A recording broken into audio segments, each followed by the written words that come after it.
Poursuivons cette matinale Innova Press avec Caroline Delgado-Rodos. Bonjour. Bonjour. Vous êtes directrice générale de REI Habitat. REI Habitat qui est un promoteur depuis 2009, je crois, spécialisé dans le bois. On est là pour faire un petit peu le point de vos différentes opérations. Il y a eu plusieurs actualités qui ont marqué 2021 et ce début d'année 2022. Revenons un petit peu sur WoodUp. WoodUp que vous avez vendu à Gecina, on va dire à la mi-2021. Qu'en est-il aujourd'hui ? Alors WoodUp, c'est une opération qui a démarré en chantier à la fin de l'année dernière, en octobre-novembre. C'est une opération emblématique qui fait 17 étages, donc c'est 132 logements et une partie d'activité qui est juste devant la Seine, sur le long de la porte d'Ivry. C'est une très grosse opération, donc c'est une prouesse technique en fait qu'on réalise, puisque faire du bois à cette hauteur-là ça nécessite d'avoir des autorisations techniques et d'avoir fait des essais qui sont très importants pour pouvoir justement s'assurer de la bonne tenue de l'immeuble. Donc ça, c'est vraiment en premier lieu un défi technique. Au-delà de l'ensemble des labels que pourrait avoir cet immeuble, c'est vraiment quelque chose de très très important pour nous, mais aussi pour le futur des immeubles en bois. Donc c'est vraiment quelque chose qui fera progresser les immeubles en bois, au moins pour les immeubles de quatrième famille. Et puis, sur cet immeuble-là, on a voulu être plus innovant encore que sur les autres et on a souhaité travailler avec la filière feuillue française. D'accord.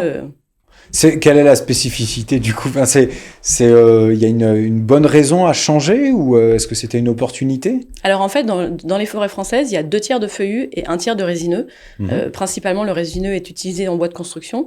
Et c'est vrai qu'il est important de pouvoir travailler avec la filière du feuillu pour qu'elle puisse se développer et pouvoir justement fournir les volumes qui seront possibles pour la construction. Et donc cet immeuble-là était le bon moment de démarrer. Et donc on a souhaité faire le maximum du bois de cette opération en hêtre. Et du coup, quel approvisionnement ? Alors, notre spécificité, c'est d'acheter du bois français. Oui. Donc, c'est du bois qui vient par la Seine. Et donc, on diminue l'empreinte carbone au-delà de réaliser du bois dans l'opération, également par le transport avec un bois qui vient de Normandie directement. D'accord, donc il vient de Laval, du coup. Exact. Ok, d'accord. Donc, les péniches remontent la Seine. Exactement. Pour livrer directement sur chantier Exactement. dans Paris. Devant l'immeuble, exactement. D'accord, ouais. ok. Et alors, du coup, donc, on est sur une opération en termes de bilan carbone assez vertueuse. Oui. En bois, en plus peu de transport. Vous avez tout de même, dans cette opération, souhaité rejoindre on va dire le label ou le dispositif Un immeuble, une forêt. Est-ce que vous Est-ce que vous pouvez en parler un petit peu ? Quel est le dispositif et pourquoi sur cette opération avoir choisi de rejoindre ce label ? Alors c'est un dispositif qu'on met en place avec Fibois. L'intérêt de ce dispositif est de plusieurs ordres. À la fois, il participe de replanter des forêts et de participer justement à la reforestation française, puisqu'on prélève du bois et donc on replante du bois.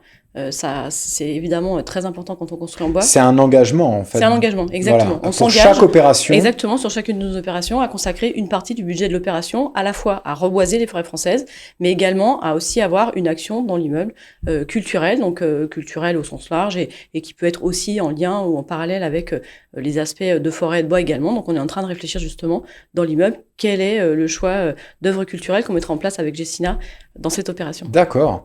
Alors, une autre opération, et cette fois-ci plutôt tertiaire. Oui. Alors, REI Habitat avait plutôt l'habitude de faire du résidentiel, je crois. Ceci est une opération tertiaire qui a été d'ailleurs validée il y a quelques temps. Ça s'appelle le Wiki Village Factories. Oui. Donc, c'est encore dans Paris, quartier Saint-Blaise. Oui. Même question, même première question, où est-ce qu'on en est sur cette opération ? Alors pareil, le chantier a démarré quatrième trimestre 2021. D'accord. Donc on est effectivement en train de réaliser cette opération.